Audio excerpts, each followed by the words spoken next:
Hello again, everyone. This is Marco from the Guild Wars 2 Trading Post. I have here for you a bunch of strategies to help you make gold in Guild Wars 2, everywhere from level 1 all the way to max level, especially for people leveling right now. First off, I want to do gathering tools. You need to pick up gathering tools even as early as level 2, okay? Even as early as that first instance that you do. Reason being is that, especially with the mining and the logging, you get a lot of really valuable items throughout the entire game. Every event you do, every place you go to, there's nodes everywhere, and they respawn basically every day. So you definitely want to find these areas, and then as soon as you can, look for farms and use the gathering tool to pick up herbs. The sickle, that's a lot of money too, and a lot of experience doing this. It's definitely something you don't want to ignore while you're leveling.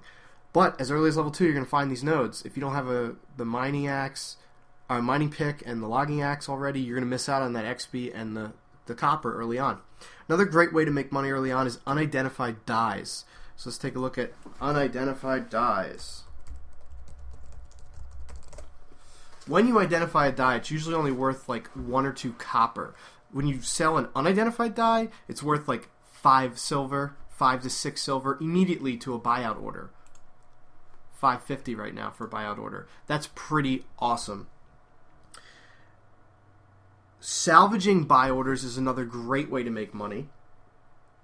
And for this example, I'm going to use superior studded pants. These have a 0 level requirement. I'm going to place a buyout order of 1 more than their vendor value. As you see, somebody else is already doing that. 5 up. Actually, I think that's me. Yeah, see, I've already won 2 of them. I won these for 6 copper. They turn into leather.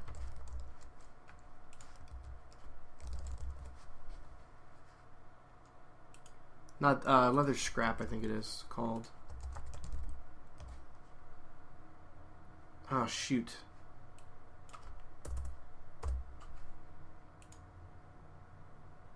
Anyway, they turn into leather that's worth about 13 copper a piece. Not this thin leather section. It's like coarse leather, I think it is. Coarse leather scrap or section. I think it's section. They turn into these. Worth about 17 copper right now, 15 copper. I just paid 6 copper for them. But here's the thing, they don't just go into 1 of these, they turn into 3 of them sometimes. That's a lot of money very, very quickly. And look, I'm already picking these up. That's how fast they sell. And the people who sold them to me lost money because of the 15% fee. Another way to use buy orders is to, besides salvaging, use flipping items. So let's take a look at Major Sigil of Speed. I keep hitting the hotkeys for things by accident. Major Sigil of Speed. Alright, selling for 7 silver. The buy order is 2 silver. Even with the 15% fee after I sell this, I'm making like triple my money on these. So let's place a buy order for 2 silver, 7 copper. Place 2 of them now. Still have my superior studded pants coming in. And that's basically going to triple my money right there. Let's do another buy order for opening things. I know that doesn't make much sense, but let's look at Ritual Sack. Ritual Sack for 73 copper. This turns into a bunch of different things. 2 of my favorite things it can turn into are bones, which sell for about 1 silver, and Vial of Blood, the regular Vial of Blood, which sells for about 1 silver as well.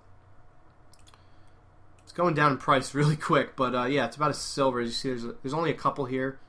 You really want to look at this too. Look at the wall right here. 418 wanted at 1 silver, and then only like less than 50 that are wanted less than that. So these are going to go in like the next 10 minutes, and then it'll be back up to 1 silver again.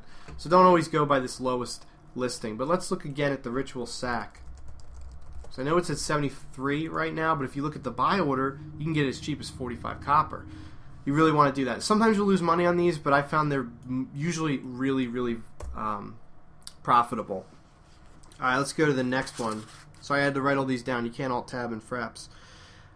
Find enemies for XP. You want to go off the beaten path while you're leveling, like down here would be a great spot west of Steelbrocken. Not really anything of note there. There's no undiscovered points or anything down there. If I go there, I'm going to find a lot of monsters that haven't been killed recently, and that means XP for me. Alright, what else can we do? We can eat food. Food gives you plus 10 experience, plus a bunch of other bonuses depending on what you eat. You can also use XP boosts, and you're going to need Black Lion keys, either from killing stuff or whatever, opening up Black Lion chests. If you need to, you can buy these for a few copper, and then buy the keys for gems. Usually when you open up the Black Lion chest, there's a key in it, which is kind of nice. But it's definitely worth doing. The bonus XP is awesome, along with the plus 10 experience. The sooner you start eating those, the more valuable they are, obviously, because at lower levels, 10 experience is a lot. Using the lion chest, now this is pretty cool. I wouldn't buy the lion chest for this purpose, and the keys, I would just get them as you can. You're going to get Black Lion tools. The logging axe and the mining pick. Go into World versus World, log into there, and run around the map collecting nodes that you have no business collecting. They will allow you, even at level 1, to access platinum ore, gold ore, a bunch of different things that you can use. Very, very profitable early on, and you get a lot of experience from doing that. Do your dailies. If you look at achievements right here, so I pressed H, I went down to achievements. These dailies that you can do give tons of experience, and then you also have a monthly that does a lot for you. And when you finish it, you get a bunch of silver and a mystic coin. Mystic coins are worth a lot as well. So something you want to do every single day. The last and final thing I want to tell you about, so you don't lose money, is don't sell your items for 1 copper more than what they're worth. This sells for 46 copper to the vendor. If I sell this at 47 copper, I'm losing 15% of that from the fee. There's no reason to do that. Sell it to the vendor. Alright, well, good luck and have fun. Make sure you check out Guild Wars 2 TradingPost.com for more tips every single day. This is Marco signing off.